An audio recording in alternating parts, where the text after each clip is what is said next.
Hello, welcome back everybody to the YouTube channel CAC, the Spotlight.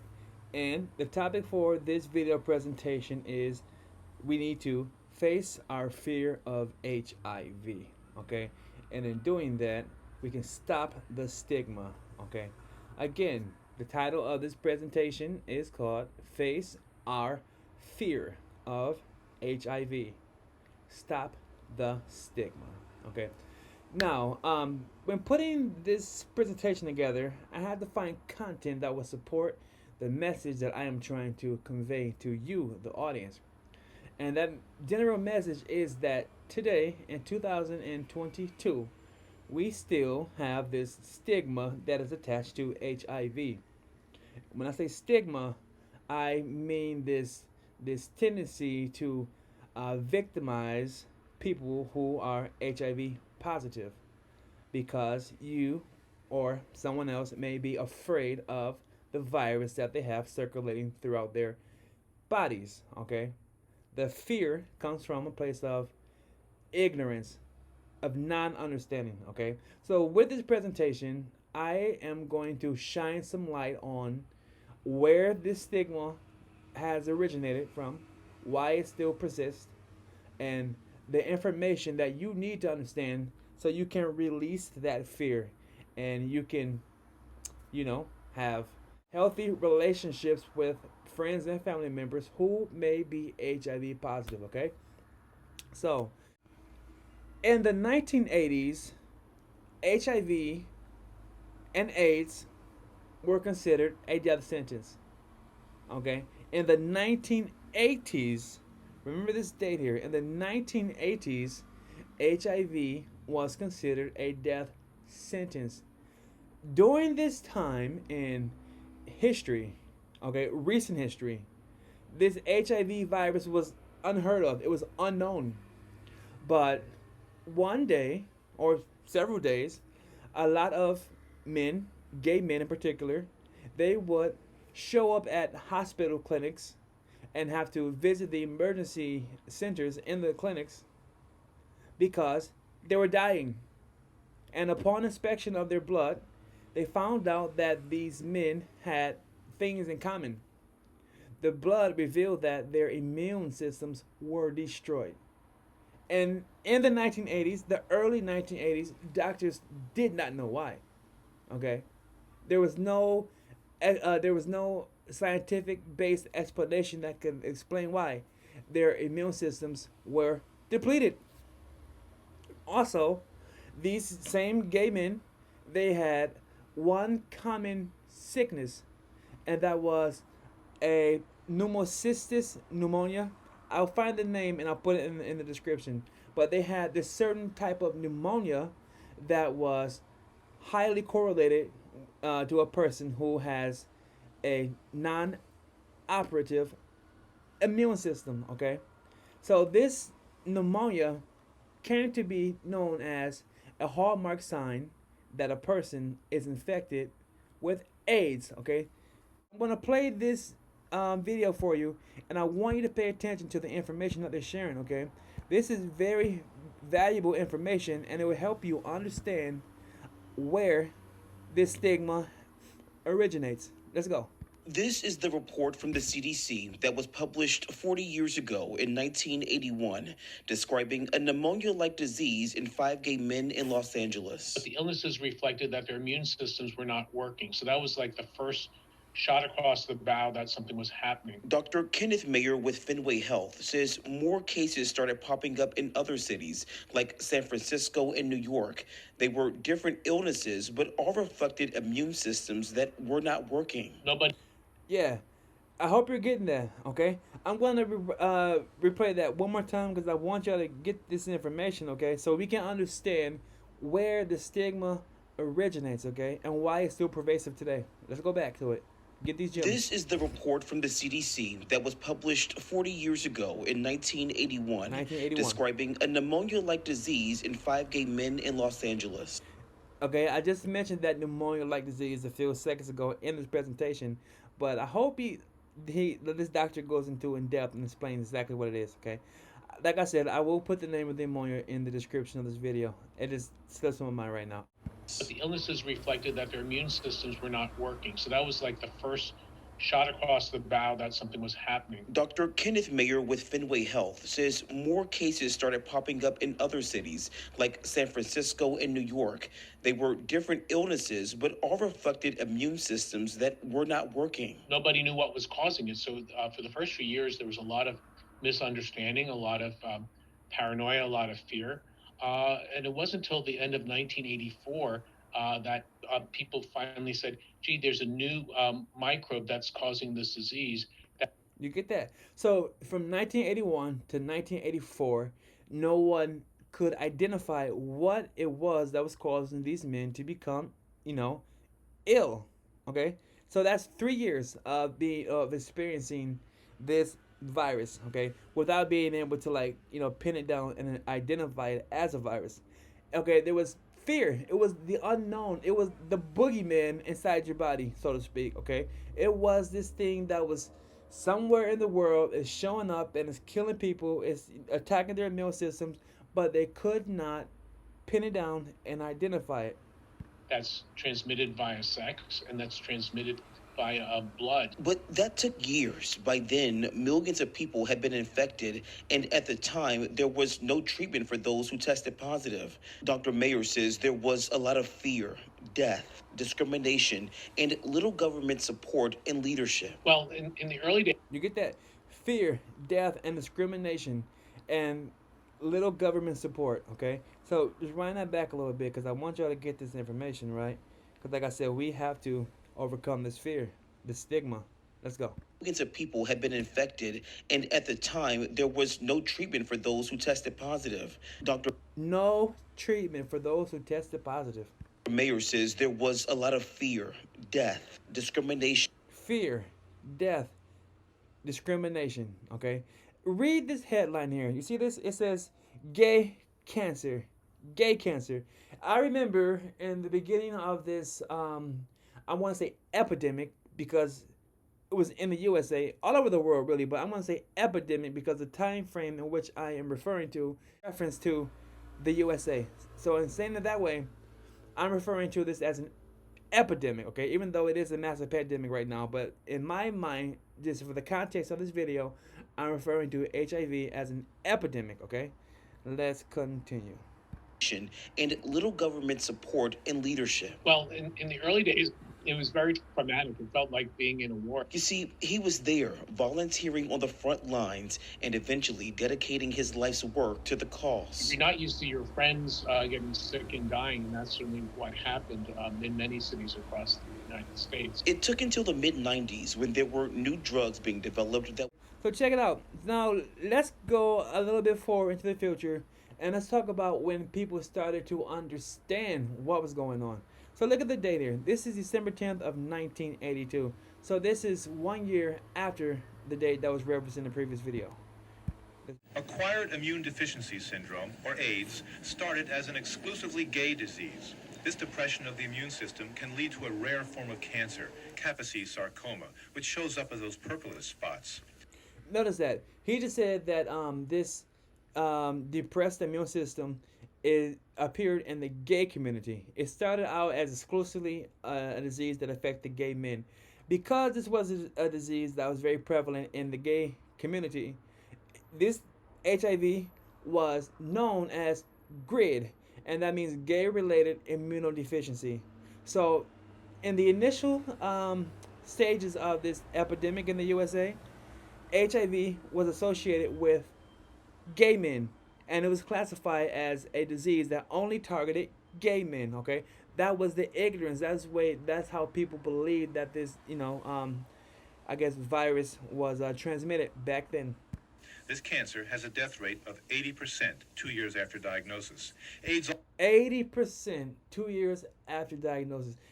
Think about it. Like, yeah, so if you wonder where does the stigma come from, because if you were infected, you're dead within 2 years. Okay, you're a gay. You're already going against the norm, societal norm. If you're gay, you're going down the wrong lane on the highway, right?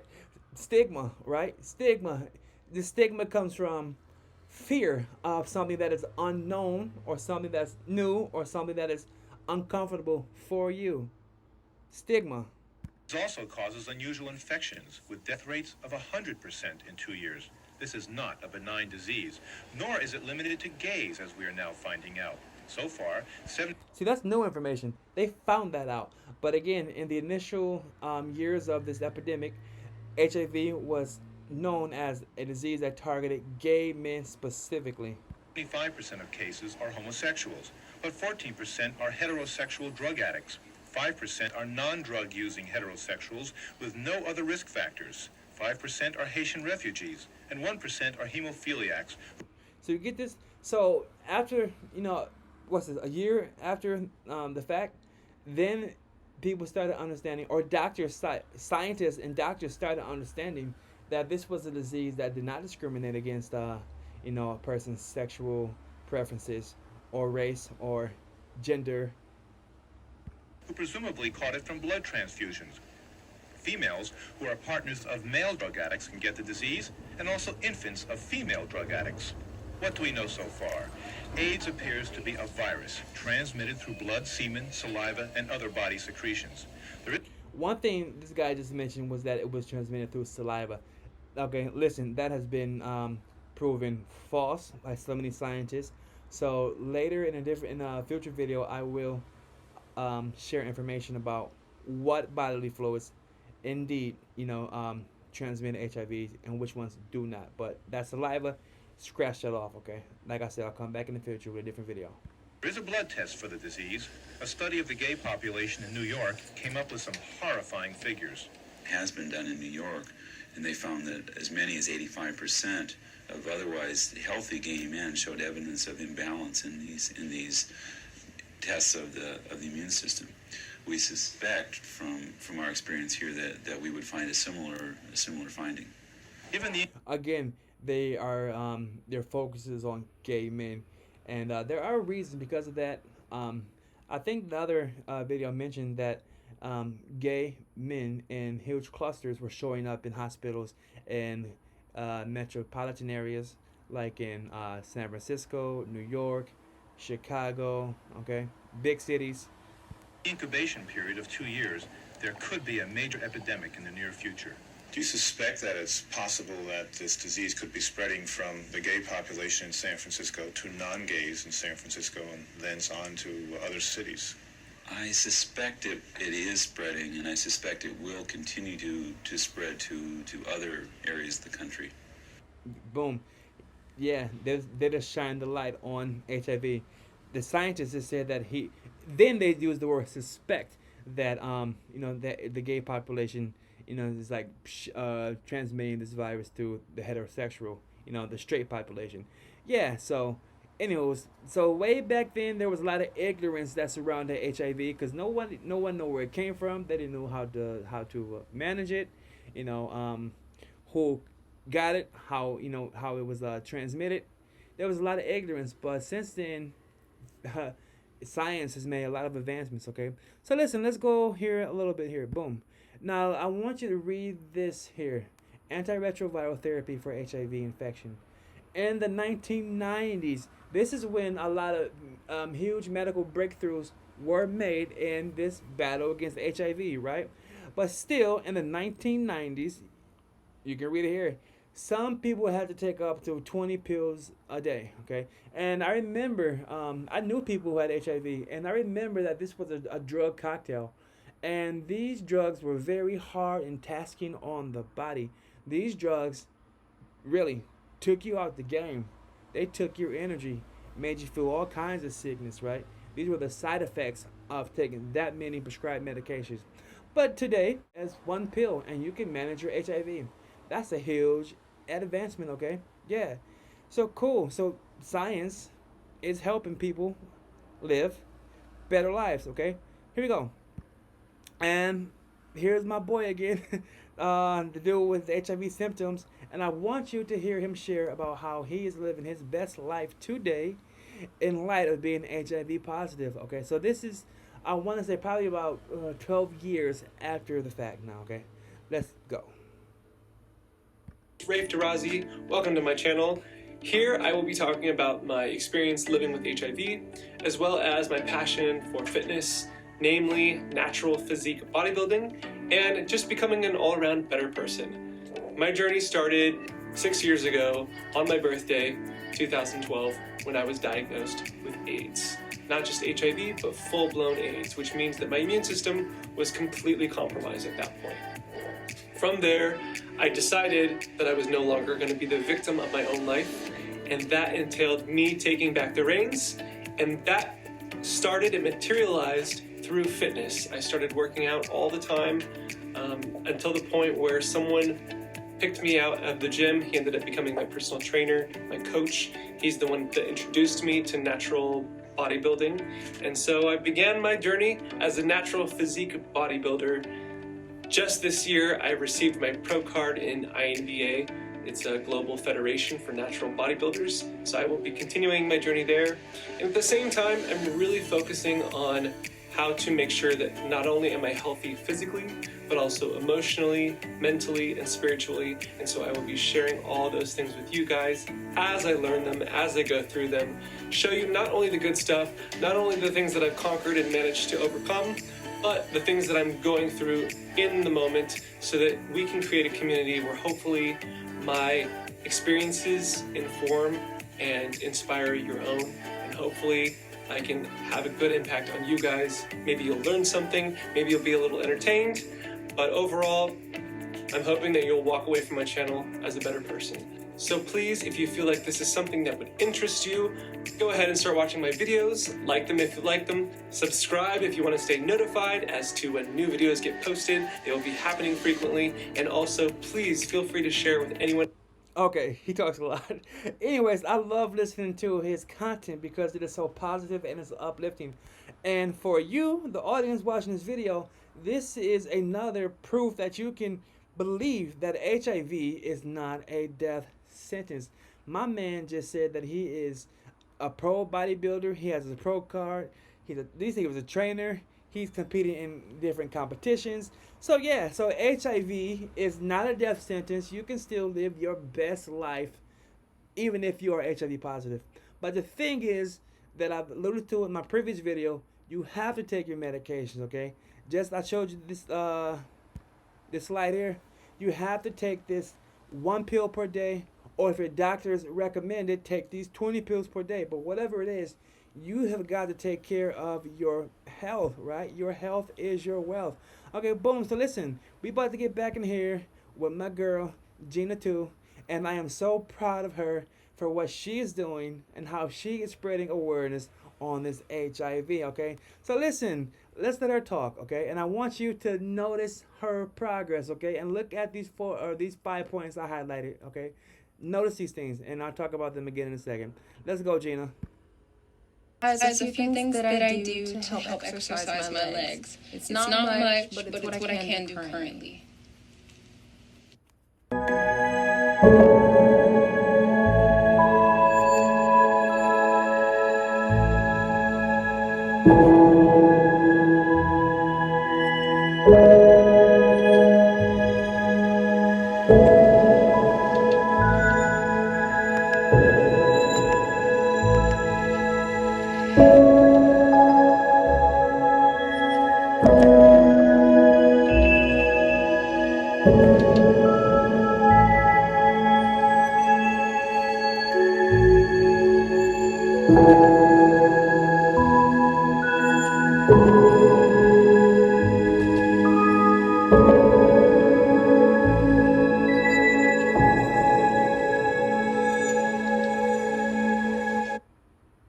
So yeah, so it's noticeable. You can notice that she has gained weight. Look at her. Here, bring it back. Notice her I just want to midsection. show you guys a few things that I do to help exercise my legs. It's not much, but currently. Notice her, I mean, not saying that she's fat, but if you notice, she has definitely gained a little bit of cushion in the midsection, okay? And I think that's healthy weight gain. Because if you look at how she was looking in that other IG video, she's looking like, yeah, like a starving person, you know, who's got chopsticks for legs. Yeah, so that's that. And then her overall strength. She's pushing herself up now with her arms. Look at that. Yeah, overall strength, okay? And pay attention. If you notice, she definitely has more function in her legs. She definitely does. Not saying she's walking yet, but she definitely has more control of her legs. You go, girl. You go,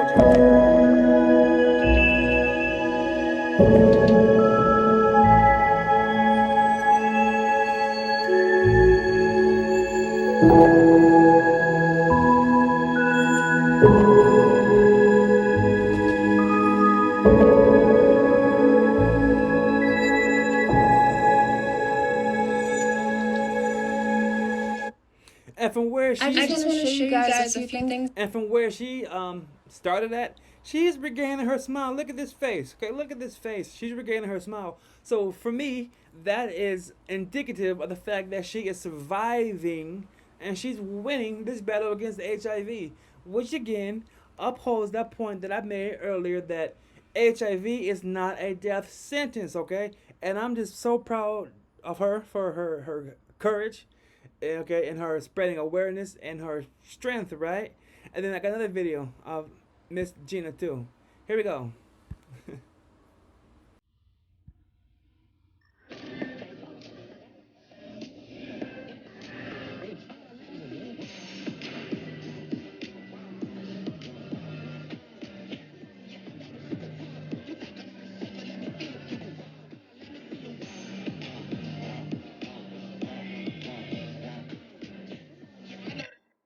I,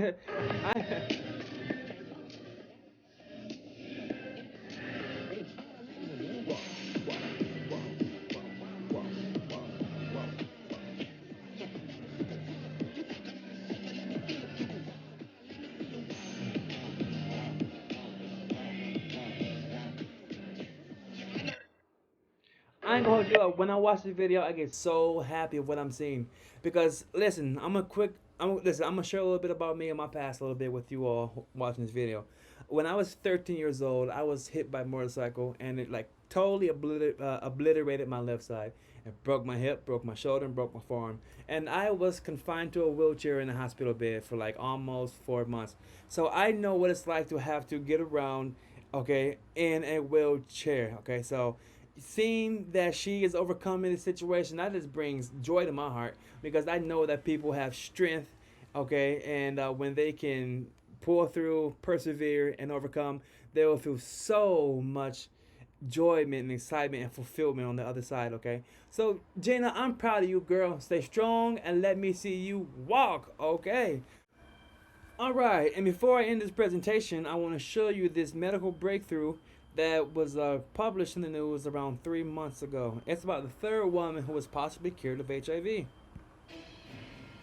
Some breaking health news this hour. Scientists believe they have cured a woman of HIV. If true, she would be the third person ever to be rid of the virus. Senior medical correspondent Dr. John Torres joins us now. This is astounding when I saw the headline, Dr. Torres, so thank you so much for jumping on for us. We appreciate it.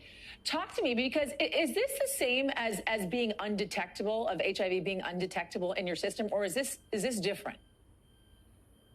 This is actually one step further, and they're calling it a functional cure. The reason they're using the word functional is because they need to track it for years to come, because HIV, the virus, can be very tricky. It can hide out, and all of a sudden, a decade later, it can pop out again. So they're keeping a very close eye on it. But essentially, like you mentioned, this is the third person to have this happen to them. And essentially, it's somebody who had leukemia, this woman, and she ended up having a stem cell transplant to try and cure her leukemia at the You get that? She had a stem cell transplant. Yo, science technology has made a lot of advancements, and hopefully in the future they will find a way to cure HIV. And possibly this stem cell transplants, this research may lead scientists to finding a sure cure. But this is not a guaranteed cure, okay? It's a functional cure. They have to monitor it, but everybody cannot go out and get this stem cell transplant like this woman had. same time they tried to see what they could do with her HIV, it went into remission. It's still in remission, and it hasn't really reared its head again. They have not been able to locate this, which they're saying essentially she's cured, but of course using that functional cure name instead. Can they apply what they did for this woman to others so we see more people, quote unquote, cured of HIV?